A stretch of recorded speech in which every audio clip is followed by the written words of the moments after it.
Welcome to this explainer. Okay, we're diving straight into a pretty wild thought experiment today. I want you to picture yourself just sitting alone in a quiet room, bathed in the glow of a monitor, and you type a simple yet kind of profound question to the computer sitting right in front of you. Are you alive? Now, imagine the AI pauses for a second, processes your question, and comes back with these exact words. Right? Like, would this just be incredibly clever programming? Just lines of code mimicking a human conversation?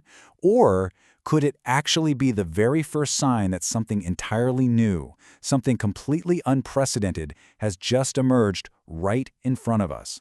And that brings us to one of the absolute most fascinating mysteries of our time. You know, this isn't just some hypothetical sci-fi movie scenario anymore. From Silicon Valley all the way to leading university labs across the globe, this is the literal question keeping AI researchers, neuroscientists, and philosophers awake at night. Basically, is consciousness strictly reserved for living, biological beings with a pulse, or can a machine made of wires and code actually possess it too? Section 1. The prime suspect, the human brain. Defining the undefinable. So, before we can even begin to figure out if artificial intelligence can become conscious, we have to tackle a surprisingly impossible question. What actually is consciousness? Well, believe it or not, no one knows for sure. I mean, scientists understand a massive amount about how the brain works mechanically, right? They know exactly how billions of neurons fire and communicate through synapses, how our memories are stored, how sensory data gets processed. But despite all of that incredible technical knowledge, literally no one can explain the subjectivity of it all. Like, let me ask you directly, why do you experience the vibrant color red? How does the biological wetware inside your skull translate into you actually feeling the sharp sting of pain, instead of just reacting to it physically, like a thermostat reacting to a change in temperature? How does mere electrical activity become your rich, deeply personal inner life? That inner subjectivity experience, that's consciousness. And it's still one of science's greatest unsolved mysteries. Section 2. The evidence for the emergence theory, complex math, and wet water. Okay, so the core argument here is that the human brain is, at its root, just an incredibly complex information processing system, right? So, if consciousness emerges from billions of organic neurons working together in our heads, why couldn't it emerge from an equally complex artificial system? Think about it like water. If you isolate a single water molecule, it's not wet. Wetness just doesn't exist at that microscopic level. But you bring millions of those molecules together in a glass, and boom, wetness emerges.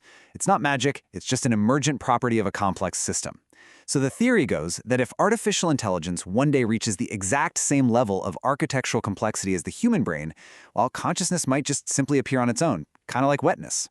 But hold on, because there is a massive difference between being really smart and actually being aware. Because right now there is absolutely zero scientific proof that consciousness just automatically emerges from intelligence.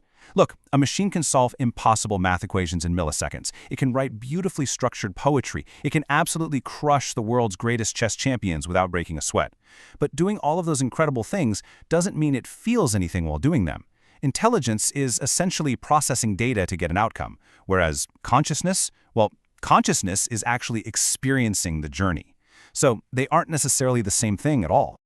Section 3. The evidence against the simulation argument, performing versus feeling. Okay, let's look at the other side. Think of a flawless actor performing the role of someone who is deeply, deeply heartbroken. Now, the performance on stage might be absolute perfection. The tears rolling down their cheeks look real, the emotions are totally convincing to everyone sitting in the audience. But deep down, behind that performance, the actor isn't actually experiencing that character's shattered life. It's just an imitation. A totally masterful, convincing imitation for sure, but still an imitation. And a lot of scientists apply this exact same logic to machines. An AI might speak to you incredibly naturally. It might express emotions, read your mood, or even comfort you perfectly during really tough times in your life. But we constantly have to ask ourselves, is there truly someone inside that machine experiencing those thoughts? Or is it simply executing incredibly sophisticated mathematical patterns that are designed to perfectly mimic human empathy? Well, right now, all evidence points to the latter. The machine is acting, it's not feeling. Section 4. The twist, the impossible test, measuring the unmeasurable. All right, so here is the ultimate twist in our story. Even if an artificial intelligence secretly crossed that threshold and became fully conscious tomorrow, we'd have a massive problem on our hands. And that is, there is absolutely no machine on Earth capable of measuring consciousness. In fact, think about this for a second. We can't even scientifically prove that another human being experiences consciousness the same way we do. I literally can't prove that you are conscious, and you can't prove that I am. It's crazy, but so much of our entire human interaction is based completely on assumption and trust. We just assume everyone around us is conscious because, well, they behave like us, they speak like us, and they react to pain and joy just like we do. And this sets up a really profound paradox for our near future. If an AI someday behaves exactly like a human, if it systematically checks all those exact same behavioral boxes we use to implicitly judge and trust each other every single day, would we have any real reason to deny that it's conscious? Would we arbitrarily reject its inner life just because of the hardware it happens to run on? Simply because it's made of silicon and code instead of biology and blood? Section 5. The real question. Looking in the mirror. So, as we wrap up this explainer, maybe asking if artificial intelligence will ever become conscious might actually be the wrong approach entirely. The much better, and honestly perhaps far more urgent question is, how would we even recognize consciousness if it appeared? Because one day, very soon, the AI might not be the one asking us, am I conscious? We might actually have to figure it out for ourselves. And in attempting to answer that, we aren't just going to be looking at lines of code. We are going to be looking squarely in the mirror, asking ourselves something far more unsettling about the fundamental nature of our own minds. Because if we can't define it, and we can't measure it, have we ever truly understood what consciousness is in the first place?